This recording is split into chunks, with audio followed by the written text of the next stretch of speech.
এই জিনিসটা সুরা বাজারে বিক্রি করি, একটা সুন্দর মুরগি কিনবো, তারপর মশলা মাখা আগুনে পুরালি যখন বারবিকিউ হয়ে আসবি।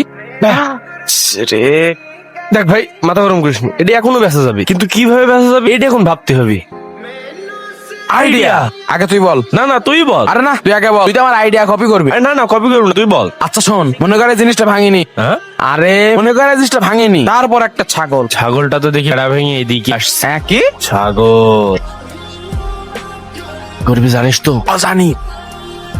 আরে আরে আরে এই, আরে এই থেকে কি রে ফেলেনি কে জিনিস? তোরা ফেলবো কিভাবে? আমার ভাইটা মেরে ফেললো রে, আমার ভাইটাকে মেরে ফেললো। ভাই না বলিস। আপনি জানেন যে জিনিসটা ভাঙিয়েছে এটা মুঘল রানী এলিজাবেথ উদ্দিক দান করেছিল। 1 সেকেন্ড, কিন্তু রানী এলিজাবেথ তো ব্রিটিশ রানী না? আমি আপনার সাহস তো কম না, প্রথমে দোষ করে মুখে মুখে তর্ক করা। আচ্ছা ঠিক আছে, আমি এটার দাম দিয়ে দিব। কত? আমরা টাকার কাছে বিক্রি হয় না, যদিও এটা বেচার মতন। কত দিবেন? 5,000 দিলে হবে? 5,000? মধু, ওই কি রে মুরগির বারবিকিউ হাত, কোন ছাগল পোড়াবো, আরো বসান দেয়া লাগবে। ওই মেয়ে 5,000 বাদ 10,000 দেয়া লাগবে। কি এই সামান্য একটা জিনিসের জন্য 10,000 টাকা দিব? এই মেয়ে আপনার কথা হয় সামান্য জিনিস মানে? এটি রানী এলিজাবেথ উদ্দিক দান করেছিল।